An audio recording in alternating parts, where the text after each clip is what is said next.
Hello friends, कैसे हैं आप सब लोग। तो फ्रेंड, आज की क्लास में हम बात करेंगे सीडीपी के बारे में। तो चलिए शुरू करते हैं। अभिप्रेरणा का सिद्धांत जो कि संकल्प शक्ति पर बल देता है।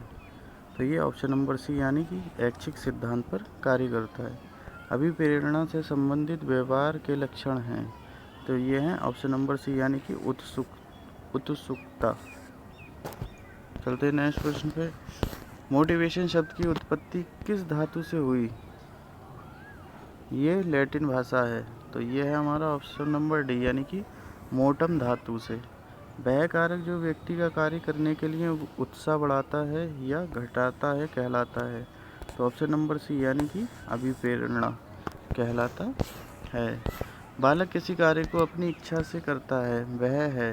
तो ऑप्शन नंबर डी यानी कि सकारात्मक प्रेरणा। निम्न में से मनोवैज्ञानिक अभिप्रेरक है। तो दुख, भय, प्रेम, क्रोध। तो ऑप्शन नंबर डी यानी कि उपयुक्त सभी। चलते हैं नेक्स्ट प्रश्न पे। निम्न में से कौन सी विधि अभिप्रेरणा की उचित विधि नहीं है। तो ऑप्शन नंबर बी यानी कि दंड का प्रयोग। अभिप्रेरणा का निम्न में कौन सा प्रभाव सीखने का प्रभावी बनाता है। तो अभिप्रेरणा से छात्रों के सीखने की गति तीव्र होती है। अभिप्रेरक व्यापार को निर्देशित करता है। अभिप्रेरणा छात्रों के अधिगम की गुणवत्ता में वृद्धि करती है। तो ऑप्शन नंबर डी यानी कि उपयुक्त सभी। अभिप्रेरणा होती है, तो अभिप्रेरणा होती है हमारी सकारात्मक और नकारात्मक। तो ऑप्शन नंबर डी यानी कि ए व 2 होगा। अभिप्रेरणा का मुख्य स्थान है तो सीखने में, चरण निर्माण में, लक्ष्य प्राप्ति में। तो ऑप्शन नंबर डी यानी कि उपयुक्त सभी में अभिप्रेरणा का मुख्य सिद्धांत है। चलते हैं प्रश्न नंबर 11 की ओर। तो प्रश्न नंबर 11 है हमारा, निम्न में से जो अभिप्रेरणा का सिद्धांत नहीं है वह है। तो वो ऑप्शन नंबर सी यानी भाषीय सिद्धांत। अभिप्रेरणा उत्पन्न होते हैं। तो ऑप्शन नंबर ए यानी कि जन्म से अभिप्रेरक उत्पन्न होते हैं। अधिगम का मुख्य चालक होता है। तो अधिगम का मुख्य चालक ऑप्शन नंबर बी यानी कि अभिप्रेरणा होता है। किस प्रकार की अभिप्रेरणा सर्वोच्च होती है। तो ऑप्शन नंबर ए यानी कि सकारात्मक अभिप्रेरणा सर्वोच्च होती है।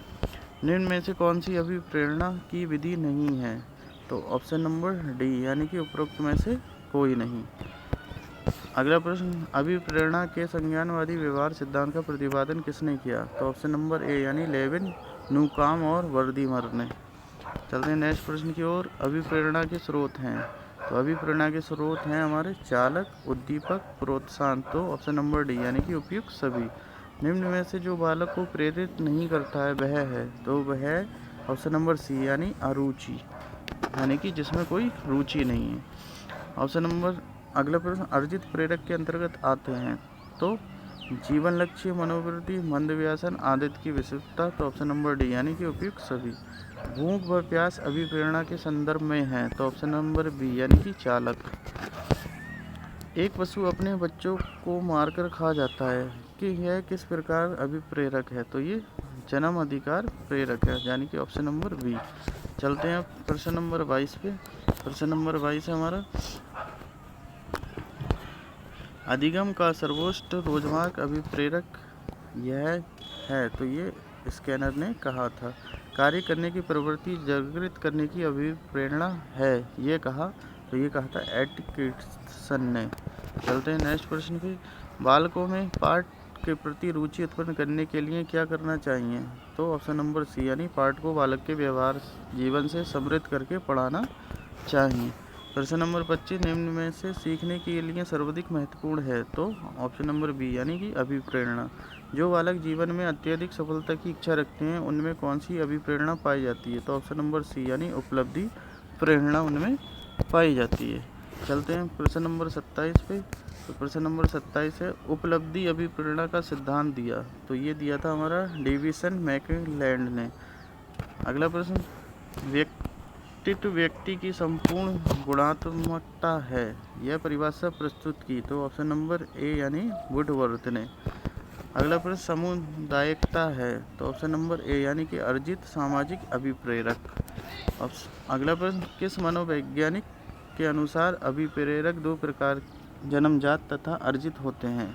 तो ऑप्शन नंबर बी यानी कि हर्ज़बर्ग मैस्लो द्वारा। तो फ्रेंड ये थे हमारे आज के क्वेश्चन। आई होप आपको वीडियो पसंद आई होगी। अगर वीडियो पसंद आई है तो वीडियो को लाइक कीजिए, शेयर कीजिए। मिलते हैं नेक्स्ट वीडियो में, तब तक के लिए धन्यवाद।